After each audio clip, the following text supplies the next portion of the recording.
Guys, आपने एक से बढ़ के एक अनोखे एनीमे तो जरूर देखे होंगे, पर क्या आप ये इमेजिन कर सकते हैं कि एक कचरे जैसे टॉपिक के ऊपर भी एक एक्शन पैक्ड एनीमे बन सकता है। एनिमेटर्स ने इस अनबिलीवेबल कॉन्सेप्ट को सच कर दिखाया है और इस एनीमे का नाम है गाची कुटा, जिसके नाम का मतलब भी कचरा ही है। पर ये कहानी कचरे जितनी मामूली नहीं है। ये एक ऐसी ब्रूटल दुनिया है जिसमें कचरे से मॉन्स्टर्स पैदा होते हैं और इनका सामना होता है खतरनाक पावर से। तो चलिए इस कचरे की दुनिया में डुबकी लगाते हैं और देखते हैं कि हमें यहाँ पर कौन से राज देखने को मिलते हैं। जब किसी चीज को केयर से रखा जाता है तब उसके अंदर एक सोल आ जाती है, पर किसी को भी नहीं पता कि कचरे का क्या होता है, क्योंकि ह्यूमंस को इससे कोई फर्क नहीं पड़ता है। वो बस कचरे को ठिकाने लगाते हैं ताकि उसकी कोई वैल्यू ना रहे, और वो ऐसा उन ह्यूमंस के साथ भी करते हैं जिनकी कोई वैल्यू नहीं होती। तो हम यहाँ पर एक वेल्दी सिटी देखते हैं जहाँ पर एक बच्चे की गुड़िया टूट जाती है और उसकी माँ एक नई गुड़िया लेने का कहकर उसकी पुरानी गुड़िया को कचरे में फेंक देती है और वो सारा कचरा एक फैसिलिटी में चला जाता है। और एक रूडो नाम का लड़का उस कचरे को ट्रैक कर रहा होता है, क्योंकि वो कचरे में से उन चीजों को निकालना चाह रहा होता है जो कि अभी भी काम आ सकती हैं, जिस वजह से वो कचरे वाली फैसिलिटी में चला जाता है। पर तभी वहाँ पर एक गार्ड उसे कचरा चुराते हुए पकड़ लेता है, क्योंकि वहाँ पर कचरे को फैलाना बहुत बड़ा क्राइम होता है, जिस वजह से और भी गार्ड्स आकर रूडो को घेर लेते हैं। पर रूडो वहाँ से बचकर बाहर की तरफ भागने लगता है। तब सभी गार्ड्स उस पर फायर करने लगते हैं और वो बहुत फुर्ती दिखाते हुए उन सभी गोलियों से बचते हुए फैसिलिटी से बाहर निकलने में कामयाब हो जाता है। पर वो थोड़ा जख्मी हो गया होता है, जिस वजह से वो ड्रेनेज सिस्टम से सिटी में वापस आ जाता है। तब यहाँ सिटी के लोगों को भी इसके बारे में पता लग चुका होता है और वो इन सब का इंजाम स्लम में रह रहे लोगों पर लगा रहे होते हैं, क्योंकि दरअसल उस जगह के दो हिस्से होते हैं, जहाँ पर एक जगह पर वेल्दी लोग रहते हैं और दूसरी तरफ गरीब लोग। तब यहाँ स्लम के लोगों को भी पता होता है कि ये चोरी का काम रूडो का ही है, और तब रूडो से मिलने चीवा आ जाती है। रूडो, तुमने फिर से कचरा चुराया। तुम्हें पता है ना कि सिटी के लोग ट्रैश मैनेजमेंट को लेकर कितने ज्यादा स्ट्रिक्ट हैं। अगर वो तुम्हें पकड़ लेंगे, पता नहीं वो तुम्हारा क्या करेंगे। आखिर का तुम ये सब कुछ करते ही क्यों हो? वो अमीर लोग उन चीजों को फेंक देते हैं जिन्हें अभी भी इस्तेमाल किया जा सकता है, तो इसलिए मुझे उन चीजों के लिए बुरा लगता है, और ऊपर से ये सारी चीजें मुझे पैसा कमाने में भी मदद करती हैं। तब वहाँ पर कुछ बच्चे रूडो का मजाक उड़ाने आ जाते हैं और चीवा को भी रूडो से दूर रहने के लिए कहते हैं। तुम्हें पता है ना चीवा, ये एक सीरियल किलर का बेटा है और कहा जाता है कि ये स्लम क्रिमिनल्स को कैद करने के लिए बनाया गया था और हम लोग उन्हीं के वंशज हैं, जिस वजह से हम बहुत मेहनत करते हैं ताकि हमारी इमेज सुधर सके। पर इसके फादर ने सिटी के एक बंदे को मारकर सब कुछ बिगाड़ दिया, तो इसलिए तुम्हें इसके साथ नहीं घूमना चाहिए, नहीं तो सभी लोग तुम्हें भी बुरा समझेंगे। तो रूडो उन्हें गुस्से से देखने लगता है और वो सभी लोग डर के मारे उसे एक मर्डरर कह के वहाँ से चले जाते हैं। मुझे पूरा विश्वास है कि तुम अपने फादर जैसे बिल्कुल भी नहीं हो, और तुम तो इतने अच्छे पर्सन हो कि तुम तो किसी को मार ही नहीं सकते। जिसे सुनकर रूडो शर्माने लगता है। तब चीवा को रूडो के पास रखी हुई एक डॉल पसंद आ जाती है, जिसे रूडो उसे देने लगता है। पर तभी चीवा की माँ वहाँ पर आ जाती है, जो कि उसे रूडो से दूर रहने का कहकर वहाँ से ले जाती है। तब रूडो घर चला जाता है, जहाँ पर उसके फोस्टर फादर उसे चीवा का नाम लेकर चिढ़ाने लगते हैं, जिससे रूडो बहुत ज्यादा शर्माने लगता है। रूडो, तुमने फिर से चोरी की? हमें पैसों की इतनी भी जरूरत नहीं है, तो आखिरकार तुम अपने आप को इतने रिस्क में डालते क्यों हो? मैंने खुद को रिस्क में नहीं डाला, और वैसे भी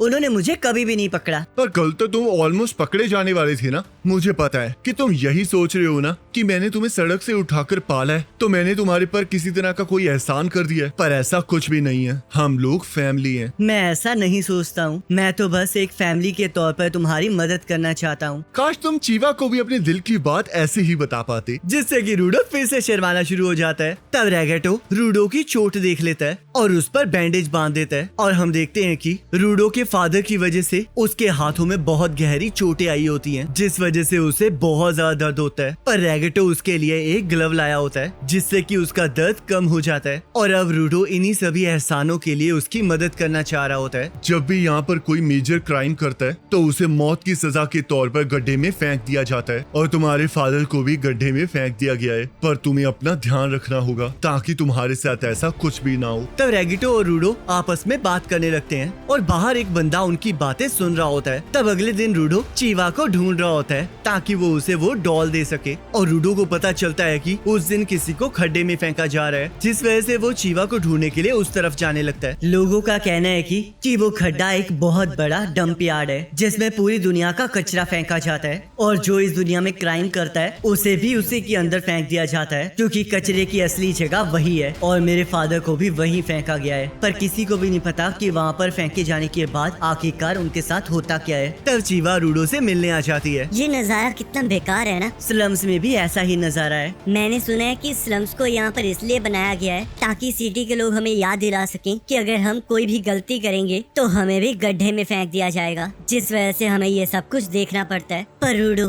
तुम कभी भी कोई गलती मत करना जिस वजह से मुझे तुम्हें उस गड्ढे में गिरते हुए देखना पड़े। मुझे पता है कि ऐसी बहुत सी चीजें हैं जो कि कचरे में फेंके जाने के लायक नहीं है, पर इसकी वजह से तुम अपने आप को खतरे में मत डालना। रैगटो ने भी यही चीजें कही थी। वो भी तुम्हारी फिक्र करता है क्योंकि वो भी मेरी तरह तुम्हें प्यार करता है। तब चीवा को अचानक से एहसास होता है कि उसने गलती से रूडो को प्रपोज कर दिया है, जिस वजह से वो शर्माने लगती है और रूडो भी उससे शर्मा जाता है और हिम्मत जुटाकर उस डॉल को चीवा को दे देता है। तब चीवा उस डॉल को एक्सेप्ट कर लेती है और रूडो खुशी के मारे इस बारे में रैगटो को बताने के लिए भागने लगता है। तब वो सिटी के कुछ ऑफिसर्स के साथ टकरा जाता है जो कि वहाँ पर पेट्रोलिंग कर रहे होते हैं और जैसे ही वो अपने घर पहुँचता है वैसे ही वो देखता है कि एक बंदे ने रैगटो के अंदर अपनी तलवार घुसा दी होती है और ये वही बंदा होता है जो कि रात को उनकी बातें सुन रहा था। तब रूडो उसे रोकने के लिए आगे बढ़ने लगता है, पर वो बंदा उसे मार कर नीचे फेंक देता है और एक डायरी को लेकर वहाँ से चला जाता है। तब रूडो नोटिस करता है कि रैगटो अभी भी जिंदा है और वो रूडो को भागने के लिए कहने लगता है और साथ में इस दुनिया को चेंज करने के लिए कहता है। तब ऑफिसर्स आकर रूडो को पकड़ लेते हैं क्योंकि उन्हें लग रहा होता है कि रूडो ने ही रैगटो का मर्डर किया है और रैगटो भी मर जाता है, जिस वजह से रूडो की बात कोई नहीं सुनता और उसे मौत की सजा सुनाकर खड्डे में फेंकने का ऑर्डर दे दिया गया होता है। तो वहाँ पर सभी लोग रूडो को कचरा कह के उसे खड्डे में फेंकने की बात कर रहे होते हैं, पर रूडो को कुछ समझ नहीं आ रहा होता और वो जैसे ही चीवा को देखता है वैसे ही वो उसे समझाने की कोशिश करने लगता है। मैंने तुम पर विश्वास किया था रूडो, पर तुम तो सच में एक मर्डरर के बेटे निकले। तब सभी लोग फिर से रूडो को कचरे में फेंकने की बात करने लगते हैं। असली कचरा तुम सभी लोग हो, क्योंकि तुम्हारे अंदर अपनी कोई विल नहीं है। तुम्हारे पास कान और आंखें तो हैं, पर तुम ना ही उसका इस्तेमाल करते हो और ना ही उसे इस्तेमाल करना चाहते हो। मैं तुम सभी को नरक में भेज कर रहूंगा। तभी रूडो को वो बंदा दिखाई देता है जिसने रैगटो को मारा होता है, पर इससे पहले कि वो कुछ बोल पाता उससे पहले ही वो लोग उसे गड्ढे में फेंक देते हैं और रूडो डिसाइड करता है कि वो सबको मार डालेगा। तो रूडो को कुछ अजीब सा दिखने लगता है और जैसे ही थोड़ी देर बाद उसकी आंखें खुलती हैं, वो अपने आप को कचरे के पहाड़ पे पाता है, पर उसे कुछ समझ नहीं आ रहा होता। तभी वहाँ पर कचरे से बना हुआ एक मॉन्स्टर आ जाता है। सबका कहना है कि ये एक बहुत बड़ा डंप यार्ड है जहाँ पर सारा कचरा और कचरे जैसे सभी लोगों को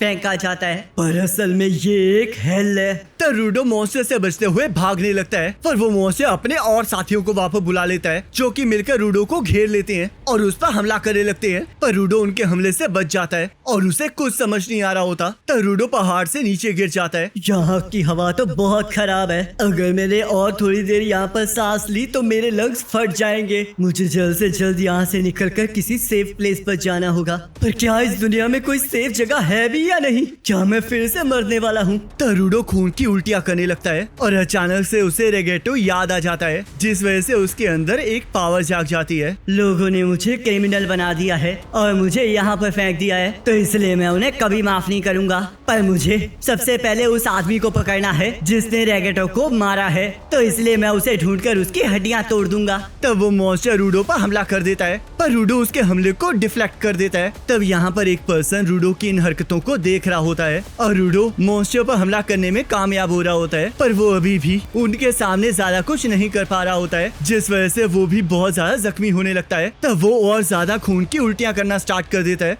और जैसे ही दो मॉन्स्टर उस पर हमला करते हैं वैसे ही उसके अंदर की पावर फिर से जाग जाती है, जिस वजह से वो उन मॉन्स्टर को चोट पहुंचाने में कामयाब हो जाता है और एक मॉन्स्टर को बीच में से चीर देता है। तब एक मॉन्स्टर जोर से अपने पैरों को जमीन पर मारता है, जिससे कि वहाँ का सारा कचरा उड़ने लगता है और रूडो भी उड़ के दूर जाकर गिरता है, जहाँ पर उससे मिलने वो बंदा आ जाता है जो कि उसे दूर से देख रहा था। और वो रूडो को लात मार के उसे एक मास्क पहना देता है, जिससे कि रूडो आसानी से सांस ले पा रहा होता है। तब वो उस बंदे से सवाल पूछने लगता है, पर वो बंदा बार बार उसे चुप रहने का कह रहा होता है। तो रूडो के बार बार सवाल पूछने की वजह से उस बंदे के सब्र का बांध टूट जाता है। हम लोग अंडरग्राउंड नहीं हैं, बल्कि हम ग्राउंड के ऊपर हैं। तुम्हारे जैसे स्फीयराइट्स ने यहाँ पर कचरा फैला रखा है, और अब देखो तुम्हारी वजह से उस मॉन्स्टर ने हमें ढूंढ लिया है, क्योंकि वो आवाज से लोगों को ढूंढते हैं। इन सभी को ट्रैश मॉन्स्टर्स कहा जाता है, और इन्हें ऑर्डिनरी वेपन से नहीं हराया जा सकता। तो वो बंदा अपने छाते के अंदर पावर डाल देता है, जिससे कि उसका छाता ट्रांसफॉर्म हो जाता है। और जैसे एक मॉन्स्टर उस पर हमला करता है, वो बंदा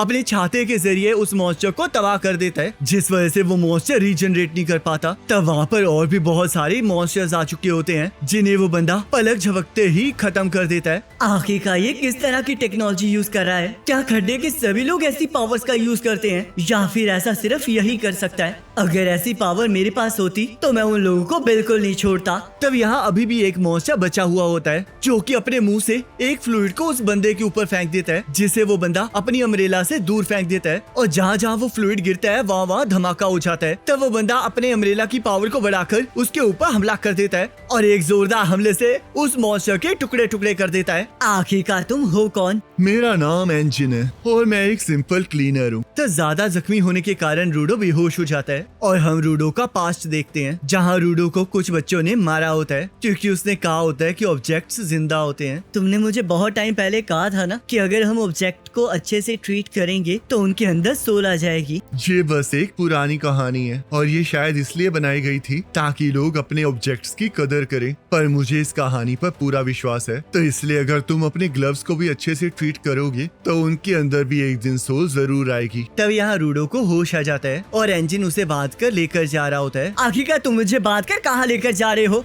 मुझे छोड़ो, मुझे जल्द से जल्द ऊपर जाना है। माफ कर देना, पर ऐसा पॉसिबल बिल्कुल भी नहीं है। जिस जगह से तुम आए हो उस जगह को हम सफिया कहते हैं, और वो जगह आसमान में है, जो कि हमेशा इधर उधर घूमती रहती है। वैसे तो और भी चीजें डिपेंड करती हैं, पर फिलहाल के लिए वहाँ जाना पॉसिबल नहीं है, तो इसलिए इसे अपने दिमाग में फिट कर लो। मैं फिर भी जाकर रहूंगा, चाहे तुम जो मर्जी कहो। तुम्ही ने कहा ना कि वहाँ पर इस टाइम जाना पॉसिबल नहीं है, तो इसका मतलब कभी ना कभी वहाँ पर जाया तो जरूर जा सकता है, जिसके बारे में तुम्हें पक्का कुछ पता है। तो जल्द से जल्द मुझे उसके बारे में बता दो, और इस दुनिया, मॉन्स्टर्स और उन पावर्स के बारे में भी बताओ जिसे तुमने यूज किया है, क्योंकि उन पावर्स का यूज करके मैं उन स्फीयराइट लोगों को मजा चखाऊंगा। तुम्हारा मुंह कभी बंद नहीं होता है। तो अगर तुम इस दुनिया के बारे में इतना ही जानना चाहते हो तो चलो आओ, मैं तुम्हें इस दुनिया के बारे में अच्छे से बताता हूँ। तब एंजिन उसे एक जगह पर छोड़कर चला जाता है, जहाँ पर बहुत से बंदे उसे देखकर हैरान हो जाते हैं, क्योंकि सफियर से अभी तक जो भी लोग आए होते हैं वो गिरने के बाद मर गए होते हैं। तो वो ये देखकर हैरान होते हैं कि रूडो अभी भी जिंदा कैसी है। तब वो बंदे रूडो को खोलने लगते हैं, जिस वजह से रूडो उन्हें अच्छा समझने लगता है, पर तभी वो लोग उसे ट्रक के अंदर बंद कर देते हैं। तुम्हें पता है, स्फीयराइट्स की बॉडी बहुत महंगे दामों पर बिकती है,